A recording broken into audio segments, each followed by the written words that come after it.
ओम नमो भगवते वासुदेवाय।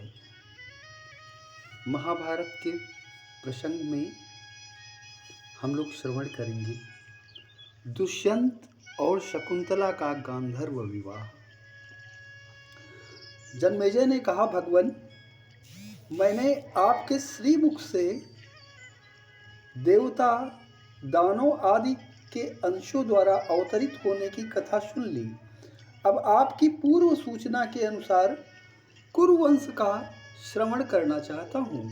वैशंपायन जी ने कहा, जन्मेजय, कुरुवंश का प्रवर्तक था परम प्रतापशाली राजा दुष्यंत। समुद्र से घिरे हुए बहुत से प्रदेश और म्लेच्छों के देश भी उसके अधीन थे। वह अपनी प्रजा का पालन शासन बड़ी योग्यता के साथ करता था। उसके राज्य में वर्ण संकर नहीं थे। खेती और खानों के लिए प्रयत्न नहीं करना पड़ता था। पाप तो कोई करता ही नहीं था। सभी धर्म के प्रेमी थे, इसलिए धर्म और अर्थ दोनों ही स्वतः प्राप्त थे। चोर, भूख अथवा रोग का भय बिल्कुल नहीं था। सभी लोग अपने अपने धर्म में संतुष्ट थे और राजाश्रय में निर्भय रहकर निष्काम धर्म का पालन करते थे। समय पर वर्षा होती थी, अन्न सरस होते थे और पृथ्वी सब प्रकार के रत्न और पशुधन से परिपूर्ण थी। ब्राह्मण कर्मनिष्ठ थे और छल कपट पाखंड की छाया भी उन्हें नहीं छूती थी। दुष्यंत स्वयं एक बलवान युवक था। उसकी शक्ति इतनी अद्भुत थी कि वह वन उपवन सहित मंदराचल को उखाड़कर धारण कर सकता था। वह गदा युद्ध के प्रक्षेप, विक्षेप, परिक्षेप और अभिक्षेप चारों प्रकारों में और शस्त्र विद्या में बड़ा ही निपुण था। घोड़े और हाथी की सवारी में कोई उसका सानी नहीं था। वह विष्णु के समान बलवान, सूर्य के समान तेजस्वी, समुद्र के समान अक्षोभ्य और पृथ्वी के समान क्षमाशील था। वास्तव में मनुष्य का सबसे प्रधान देवत्व से युक्त गुण हम क्षमा को मान सकते हैं। नागरिक और देशवासी प्रेम से उसका सम्मान करते और वह धर्म बुद्धि से सबका शासन करता। एक दिन की बात है, महाबाहु राजा दुष्यंत अपनी चतुरंगिणी सेना के साथ किसी गहन वन में जा पहुंचा। उसे पार करने पर उसे एक मनोहर आश्रम युक्त उपवन मिला। यह उपवन बड़ा ही सुंदर था। वहां के वृक्ष खिले हुए पुष्पों से लद रहे थे। दूर्वा दलों से पृथ्वी हरी भरी हो रही थी। सुंदर सुंदर पक्षी मधुर स्वरों से चहक रहे थे। कहीं कोकिलों की कुहू कुहू तो कहीं भौरों की गुंजार। राजा दुष्यंत उपवन की शोभा देख ही रहा था कि उसकी दृष्टि उस मनोरम आश्रम पर पड़ी। उस आश्रम में स्थान स्थान पर अग्निहोत्र की ज्वालाएं प्रज्वलित हो रही थी। वालखिल्य आदि ऋषि, यज्ञशाला, पुष्प और जलाशयों के कारण उसकी अद्भुत शोभा हो रही थी। सामने ही मालिनी नदी बह रही थी, जिसका जल बड़ा ही स्वादिष्ट था। अनेकों ऋषि मुनि आसन लगाए ध्यान मग्न थे। ब्राह्मण देवताओं की पूजा कर रहे थे। राजा को ऐसा मालूम हुआ मानो मैं ब्रह्मलोक में खड़ा हूं।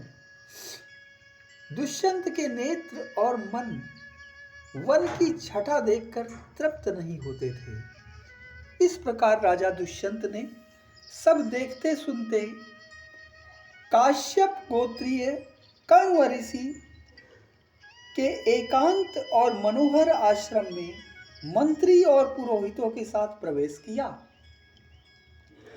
दुष्यंत ने मंत्री और पुरोहितों को आश्रम के द्वार पर ही रोक दिया और स्वयं भीतर गया।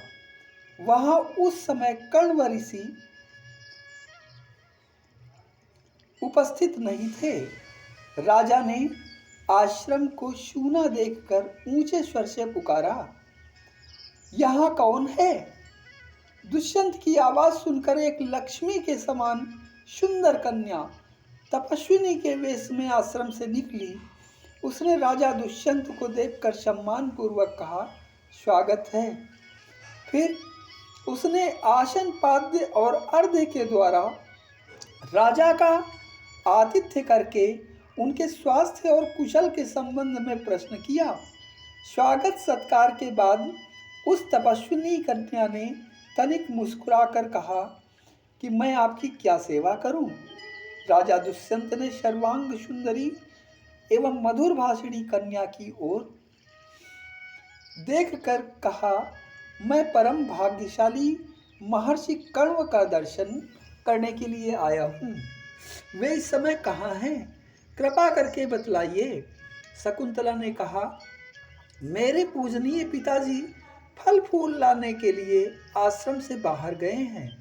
आप घड़ी दो घड़ी उनकी प्रतीक्षा कीजिए, तब उनसे मिल सकेंगे। शकुंतला की भरी जवानी और अनुपम रूप को देखकर दुष्यंत ने पूछा, सुंदरी तुम कौन हो? तुम्हारे पिता कौन हैं और किस लिए यहाँ आई हो? तुमने मेरा मन मोहित कर लिया है, मैं तुम्हें जानना चाहता हूँ। शकुंतला ने बड़ी मिठास के साथ कहा, मैं महर्षि कण्व की पुत्री हूँ। राजा ने मिठास के साथ कहा, मैं महर्षि कण्व शकुंतला ने बड़ी मिठास के साथ कहा, मैं महर्षि कण्व की पुत्री हूँ। राजा ने कहा, कल्याणी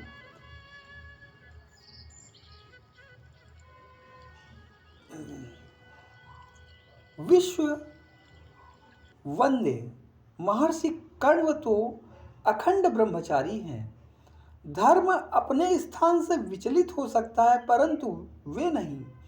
ऐसी दशा में तुम उनकी पुत्री कैसे हो सकती हो? शकुंतला ने कहा, राजन, एक ऋषि के पूछने पर मेरे पूजनीय पिता कण्व ने मेरे जन्म की कहानी सुनाई थी। उससे मैं जान सकी हूँ कि जिस समय परम प्रतापी विश्वामित्र जी तपस्या कर रहे थे, उस समय इंद्र ने उनके तप में विघ्न डालने के लिए मेनका नाम की अप्सरा भेजी थी। उसी के संयोग से मेरा जन्म हुआ। माता मुझे वन में छोड़कर चली गई। तब शकुंतों अर्थात पक्षियों ने, सिंह, व्याघ्र आदि भयानक जंतुओं ने मेरी रक्षा की थी, इसलिए मेरा नाम शकुंतला पड़ा। मैं पुनः दोहराता हूं, तब शकुंतों का मतलब पक्षियों ने, सिंह, व्याघ्र आदि भयानक जंतुओं ने मेरी रक्षा की थी, इसलिए मेरा नाम शकुंतला पड़ा। महर्षि कण्व ने वहां से उठा लाकर मेरा पालन पोषण किया। शरीर का जनक, प्राणों का रक्षक और अन्नदाता, ये तीनों ही पिता कहे जाते हैं। इस प्रकार मैं महर्षि कण्व की पुत्री हूँ। दुष्यंत ने कहा, कल्याणी, जैसा तुम कह रही हो, तुम ब्राह्मण कन्या नहीं राजकन्या हो, इसलिए तुम मेरी पत्नी हो जाओ। सुंदरी, तुम गांधर्व विधि से मुझसे विवाह कर लो। राजाओं के लिए गांधर्व विवाह सर्वश्रेष्ठ माना गया है। शकुंतला ने कहा, मेरे पिताजी इस समय यहाँ नहीं हैं। आप थोड़ी देर तक प्रतीक्षा कीजिए, वे आकर मुझे आपकी सेवा में समर्पित कर देंगे। दुष्यंत ने कहा, मैं तुम्हें चाहता हूँ, यह भी चाहता हूँ कि तुम मुझे स्वयं वरण कर लो। मनुष्य स्वयं ही अपना हितैषी और जिम्मेवार है। तुम धर्म के अनुसार स्वयं ही मुझे अपना दान करो। शकुंतला ने कहा, राजन, यदि आप इसे ही धर्मपद समझते हैं और मुझे स्वयं अपने को दान करने का अधिकार है, तो आप मेरी शर्त सुन लीजिए।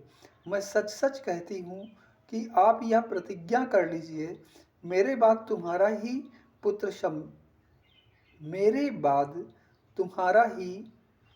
पुत्र सम्राट होगा और मेरे जीवन काल में ही वह युवराज बन जाएगा। तो मैं आपको स्वीकार कर सकती हूँ। दुष्यंत ने बिना कुछ सोचे विचारे ही प्रतिज्ञा कर ली और गांधर्व विधि से शकुंतला का पाणी ग्रहण कर लिया।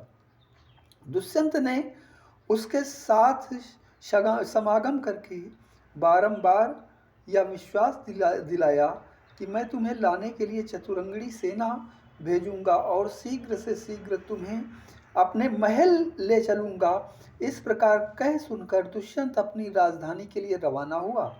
उसके मन में बड़ी चिंता थी कि महर्षि कण्व यह सब सुनकर न जाने क्या करेंगे। थोड़ी ही देर बाद महर्षि कण्व आश्रम पर आ पहुँचे, परंतु शकुंतला लज्जावश उनके पास नहीं गई। त्रिकालदर्शी कण्व ने दिव्य दृष्टि से सारी बातें जानकर प्रसन्नता के साथ शकुंतला से कहा, बेटी, तुमने मुझसे बिना पूछे एकांत में जो काम किया है वह धर्म विरुद्ध नहीं है।